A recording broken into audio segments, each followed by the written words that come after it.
Então, fala pessoal, estamos de volta para mais um vídeo, para mais uma aula. Hoje a gente vai começar a estudar a área da física que a gente chama de eletricidade, tá? E antes da gente entrar diretamente na eletricidade, vou fazer aqui com vocês uma introdução à eletrostática, que vai ser dividida em duas partes, tá? Então a gente vai dividir esse início em duas aulas, porque tem alguns conceitos que são muito importantes que a gente vai aplicar mais na frente. Então é importante que a gente tenha esses conceitos bem fixos na nossa mente para quando chegar lá na frente as coisas ficarem mais fáceis de serem compreendidas, tá? Então a gente vai começar com uma introdução, depois a gente vai para a lei de Coulomb, força elétrica, campo elétrico, tá? Circuito elétrico, etc. Bom, mas vamos lá começar. Antes da gente começar de fato, só uma contextualização histórica, né? Da evolução do estudo da eletricidade, né? Então, o estudo da eletricidade começou lá atrás, no século VI a.C., né? Com Tales de Mileto, que percebeu que o âmbar, que é essa imagem aqui, né? Que é uma espécie de seiva vegetal, né? Que se solidifica quando sai das árvores, né?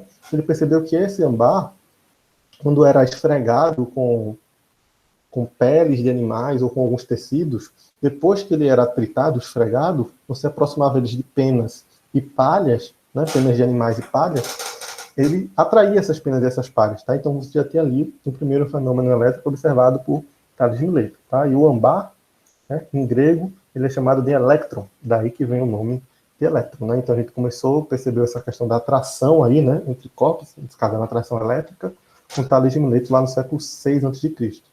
E depois, muito tempo depois, lá no século XVI, mais de 2000 anos depois, com William Gilbert, né, a gente passou esse período aí sem nenhuma revolução, passou por Idade Média, né, que a ciência não tinha muita força, e aí só no século XVI, lá com William Gilbert, já utilizando o método científico de Galileu, ele reproduziu o experimento de Thales, né, percebeu de fato que o âmbar faz essa atração e percebeu que é possível fazer também com outros materiais, tá? Então, passando rapidamente, a gente tem Stephen Gray, né, que percebeu que essa propriedade de atrair, né, os corpos, ela pode ser transferida de um corpo para outro através do contato. A gente tem Charles Dufay, que estava aí no mesmo período, né, de Stephen Gray, realizou um experimento com uma folha de ouro e um bastão de vidro e percebeu que, além de atrair, os corpos podiam também repelir, né? E ele dividiu a eletricidade em duas partes, a eletricidade vítrea e a eletricidade resinosa. E, por fim, a gente tem Benjamin Franklin, talvez o nome mais conhecido deles, né? Então, o para-raio, ele propôs uma teoria da existência do fluido elétrico, e ele dizia que se um corpo perde fluido elétrico, ele tem carga elétrica negativa. E se ele ganha fluido elétrico, ele tem carga elétrica positiva, né? Então aí a gente já tinha noção de cargas positivas, corpos carregados positivamente, corpos carregados negativamente, tá? Então vamos falar diretamente de carga elétrica, só para a gente ter uma pequena noção no modelo atômico, né? No modelo atômico que a gente adota, né? A gente tem um átomo, tá? Aqui no meio é o seu núcleo, onde essas bolinhas cinzas são os nêutrons, os vermelhos são os elétrons e os azulzinhos são os elétrons. Então, cinza, nêutron, vermelho, próton, azul, elétron. Tá? Então, qual o modelo atômico que a gente tem aqui? No núcleo encontram-se os nêutrons e os prótons fixos, e os elétrons, por serem mais leves, né, eles são circulando, aí, orbitando ao redor do núcleo, na chamada eletrosfera. Tá? Então, no núcleo a gente vai ter apenas prótons e nêutrons, elétrons na eletrosfera ao redor.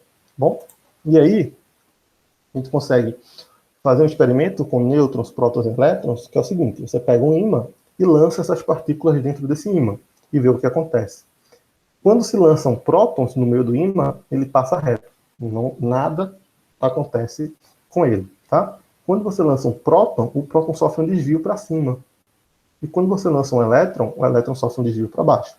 Então, nêutron passa reto, próton lançado para cima, elétron é desviado para baixo. E aí chegaram à seguinte conclusão: ora, se os prótons e os elétrons sofrem desvio e o nêutron não sofre, é porque existe uma propriedade que prótons e elétrons possuem que o nêutron não possui. Essa propriedade é o que fez gerar esse desvio. Como o nêutron não tem essa propriedade, ele não sofreu nenhum desvio, tá? E aí a essa propriedade chamou-se de carga elétrica. Então quer dizer que prótons e elétrons têm carga elétrica, por isso eles são desviados, e o nêutron não tem carga elétrica, por isso ele não sofre nenhum desvio. Então, a primeira conclusão é essa, que prótons e elétrons conseguem ter carga elétrica, possuem carga elétrica. Tá? A seguinte conclusão é o seguinte, ora, se um foi desviado para cima e o outro foi desviado para baixo, é porque essa propriedade é oposta. Quer dizer que o próton tem carga elétrica positiva, isso, e o elétron tem carga elétrica negativa. Tá? Porém, como os desvios são iguais, o valor, o módulo dessa carga, dessa quantidade de carga que cada um carrega, é igual, só que um é positivo, o outro é negativo. Então, o próton tem carga elétrica positiva, vai para cima. O elétron tem carga elétrica negativa, vai para baixo. Tá? E a essa carga elétrica que eles possuíam foi dado o nome de carga elétrica elementar, que a gente representa por uma letra E minúscula. Tá? E essa carga, ela recebe esse nome, elementar, porque ela é a menor quantidade de carga que a gente pode encontrar isolada na natureza. Então, a carga elétrica de um corpo agora, ela é formada a partir dessa carga elétrica elementar. Como assim? Então, por exemplo, um corpo tem 5 prótons em excesso. Então, a carga daquele corpo é 5 vezes o valor da carga elétrica elementar.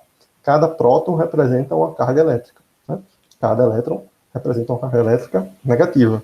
Tá? Então, essa carga elétrica elementar é a menor quantidade que você pode encontrar de carga elétrica. Daqui a pouco, quando a gente for falar de carga elétrica de um corpo, essa ideia de quantidade de carga vai ficar melhor. Tá? Então, seguindo aqui, agora, essa nova propriedade que foi dada aos corpos, que é chamada de carga elétrica, por ser uma grandeza física, ela precisa de uma unidade de medida. E a unidade de medida que foi dada à carga elétrica é o Coulomb, ou os coulombs, né? Coulomb, em homenagem ao físico francês Charles Coulomb. Tá? Então, agora a gente vai medir carga elétrica em coulombs. Então, você vai ter o valor medido em coulombs. Tá? E aí, Millikan, né, que era um físico americano, norte-americano, ele fez um experimento para conseguir determinar o valor da carga elétrica elementar, a quantidade de carga que um próton carrega, a quantidade de carga que um elétron carrega. E no experimento dele, ele chegou ao valor aproximado de que a carga elétrica elementar, que é esse Ezinho aqui, é 1,6 vezes 10 a menos 19 coulombs. Então, ó, a carga elétrica do próton é a carga elétrica elementar positiva. Então, é 1,6 vezes 10 a menos 19 coulombs. E a carga elétrica do elétron é a carga elétrica elementar negativa. Né? Elétron de carga negativa. Ou seja, é menos 1,6 vezes 10 a menos 19 coulombs. E o nêutron, como não possui carga elétrica, é zero. Tá bom? Essa tabelinha aqui azul é uma coisa importante, porque Coulomb é uma unidade de medida considerada grande. Tá? Então, dificilmente você vai encontrar cargas de 2 coulombs, 3 coulombs, 5 coulombs. Ela vai estar sempre medida em submúltiplos, que são milicoulomb, microcoulomb, nanocoulomb e o picocoulomb, tá? Que representam esses valores, 10 a menos 3, 10 a menos 6, 10 a menos 9, 10 a menos 12. Por exemplo, na questão que é, dizendo assim, um corpo tem uma carga elétrica de 5 milicoulomb. Milicoulomb representa μ vezes C. Isso é a mesma coisa que ser 5 vezes 10 a menos 3 coulombs. Tá? Microcoulomb. Então, se vier uma carga na questão, dizendo que tem uma carga que tem 5 microcoulomb. Isso é 5 vezes 10 a menos 6 coulomb. Tá? Então, você vai ter que converter, né, o símbolo para o número na hora de resolver a questão. Se vier uma carga de 5 nanocoulomb, é 5 vezes 10 a menos 9 coulomb. E se vier 5 picocoulomb, é 5 vezes 10 a menos 12 coulomb. Bom, então, muitas vezes, na maioria das vezes, vai vir assim, no submúltiplo, milicoulomb, microcoulomb, nanocoulomb, picocoulomb, e aí você vai ter que lembrar, é importante ter essa tabelinha na mente, para você saber qual o valor do expoente daquela carga, tá bom? Então, são sempre expoentes negativos, porque são números pequenos, ok? Pronto. E agora a gente pode falar de corpo neutro e corpo eletrizado. Isso aqui gera alguma confusão? Porque se eu falar assim, o que é um corpo neutro? Você fala, um corpo neutro é aquele corpo que só tem nêutrons, não tem prótons, nem tem elétrons, tá certo? Não, tá errado. Corpo neutro, ele vai ter prótons e ele vai ter elétrons, porém em quantidades iguais. Então, corpo neutro é aquele corpo que tem prótons e elétrons em quantidades iguais. Como, por exemplo, aqui, ó, nesse primeiro caso.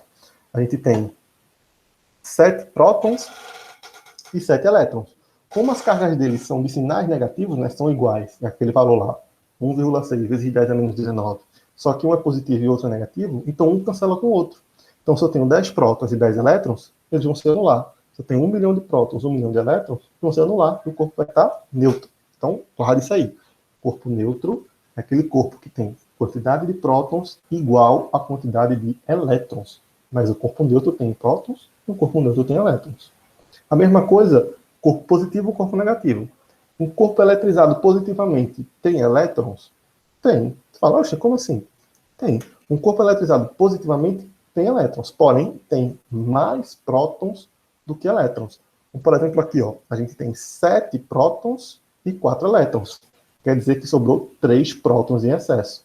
3 prótons em excesso são 3 prótons a mais que elétrons. Então, se o corpo tem mais prótons do que elétrons, quer dizer que ele está eletrizado positivamente. E corpo eletrizado negativamente tem prótons? Tem. Porém, tem mais elétrons do que prótons.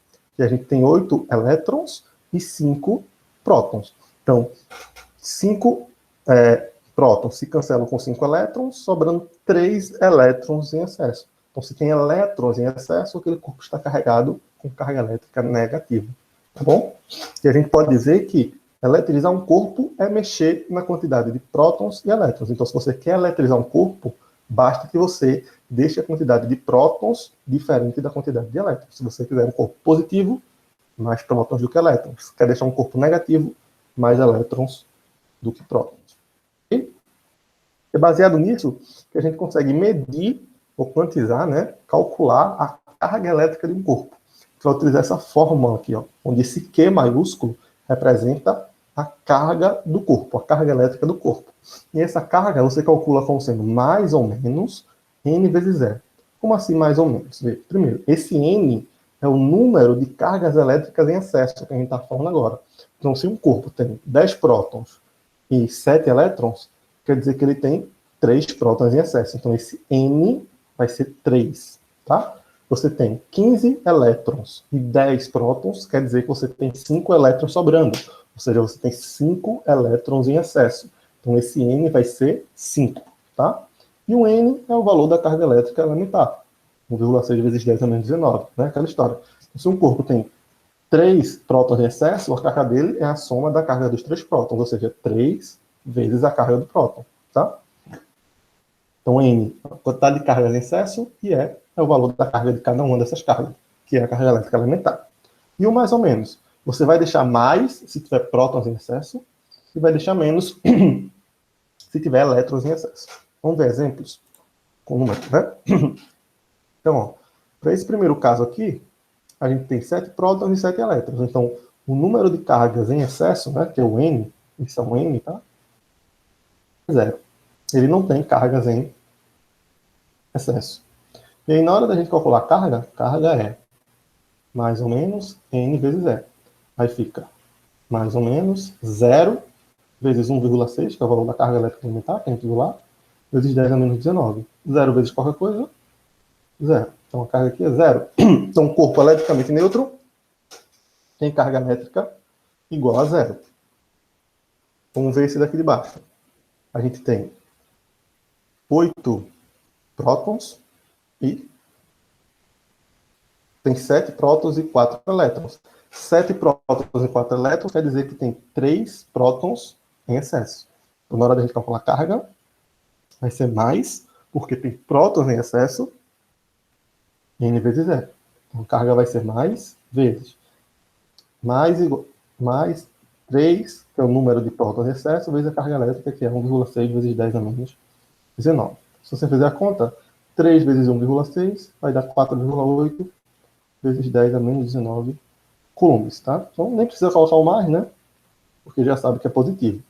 Então a carga desse corpo é 4,8 vezes 10 a menos 19 coulombs, tá? Então ele tem 3 prótons em excesso, então a carga de um mais a carga de outro mais a carga de outro. Ou multiplicar as 3. Nesse outro exemplo aqui embaixo, a gente tem 8 elétrons e 5 prótons. 8 elétrons e 5 prótons quer dizer que tem 3 elétrons sobrando. Então, tem cargas em excesso? 3. Se a gente jogar na fórmula, né, que é mais ou menos N vezes E, nesse caso a gente vai usar menos, porque tem elétrons em excesso. 3 vezes 1,6 vezes 10 a menos 19. E aí a gente conclui que a carga desse corpo aqui é menos 4,8 vezes 10 elevado a menos 19 coulombs, tá? Então é assim que a gente determina a carga de um corpo. Vê quantas cargas em excesso existem e joga na fórmula multiplicando pelo valor da carga elétrica elementar. Bom, vamos ver outro exemplo?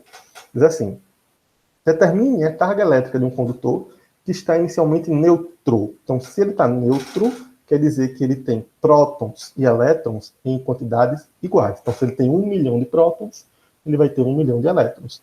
Porém, ele diz que esse corpo perdeu 5 vezes 10 a 13 elétrons. Então, se ele perdeu elétrons, gente, quer dizer que sobraram prótons em excesso. Se ele tem quantidades iguais, perdeu elétrons, sobrou prótons. Então, quer dizer que esse corpo que perde elétrons está carregado positivamente. E o N, se ele perdeu elétrons, quer dizer que sobrou prótons em excesso. Então, se ele perdeu 5, outro exemplo aqui, né, outros valores, tem 10 elétrons e 10 prótons. Ele perdeu 5 elétrons, quer dizer que sobraram 5 prótons em excesso. Então, se ele perdeu 5 vezes 10 a terceira elétrons, quer dizer que sobraram 5 vezes 10 a terceira prótons em excesso.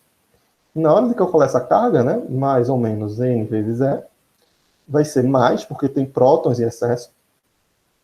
Tá? O detalhe da questão é esse, que ele fala elétrons, mas perdeu elétrons. Se ele perdeu elétrons, é porque sobrou prótons. Então fica 5 vezes 10 a terceira, vezes a carga elétrica elementar, que é 1,6 vezes 10 a menos 19. Então, se você fizer essa conta, 5 vezes 1,6 dá 8, que é 13. 5 vezes 1,6 dá 8. Multiplicação de potência de mesma base, repete a base, soma os seus expoentes. 13 menos 19 vai dar menos 6 coulombs. Pode deixar assim, ou pode escrever como sendo 8 microcoulombs, tá? De acordo com aquela tabelinha lá, a gente viu, né? 10 a menos 6 é microcoulomb. Então, pode escrever 10 a menos 6, ou pode escrever o mi vezes o c. Ok? Então, a gente já viu aí como faz para determinar o valor da carga elétrica de um corpo. Eu queria, antes da gente finalizar, falar sobre os princípios da eletrostática. São dois, bem simples. O princípio da atração e repulsão é o primeiro deles. Aquela história, né? Que todo mundo já ouviu. Os opostos se atraem. Essa ideia vem daqui. O que é que diz esse princípio da atração e repulsão? Diz que corpos ou cargas de mesmo sinal serão repelidas e corpos ou cargas de sinais diferentes vão ser atraídas. Então, carga positiva repele carga positiva, carga negativa repele carga negativa. E carga positiva e carga negativa se atraem, os opostos se atraem. Cargas de sinais diferentes são atraídas, cargas de mesmo sinal são repelidas. Tá? Isso é importante que a gente vai utilizar já na próxima aula. Okay? Mas é bem simples, os opostos se atraem, só lembrar disso. E o segundo princípio, portanto também vai utilizar já na próxima aula, é o princípio da conservação das cargas elétricas. Tá? Que diz o seguinte, que em um sistema fechado, ou seja, um sistema que não troca cargas com o exterior, só dentro dele, a soma das cargas elétricas que você tem no início tem que ser igual à soma das cargas elétricas que você vai ter no final. Tá? Ou seja, carga elétrica não pode ser criada, nem pode ser perdida do nada. Tá? Então, se você tem um corpo e ele mudou de carga, quer dizer que a carga que mudou teve que ir para outro corpo. Essa distribuição tem que ser assim. Ó. Por exemplo, o corpo A tem uma carga menos 5, agora tem uma carga menos 2. Tem uma diferença de carga aí. Para onde foi essa carga menos 3 que desapareceu? Ela tem que estar distribuída para o corpo B ou para o corpo C. Porque a carga total que você tem no início tem que ser a carga total que você tem no final. Ó, vamos lá. Vamos calcular a carga total do início. Tem uma carga menos 5, uma carga mais 2 e uma carga zero. Então, no início, a carga era menos 3Q. Então, tem uma carga negativa aqui, 3. Né? Digamos que tem 3 elétrons em excesso aqui no sistema. No final, tem uma carga menos 2, uma carga mais 2 e uma carga menos 3. Menos 2 mais 2 cancela, sobrou uma carga menos 3. Então, a quantidade de carga ela foi preservada. Né? Então, os corpos que estão entre si, eles trocam, passam por algum processo e trocam de carga, né? Porém, a quantidade total de carga que tinha no início tem que ser igual à quantidade de cargas que você tem no final. Não pode aumentar a quantidade de cargas, porque não pode surgir carga elétrica do nada, nem pode diminuir a quantidade de cargas, porque a carga elétrica não pode evaporar do lado, tá? É o que está dizendo essa equação aqui, ó.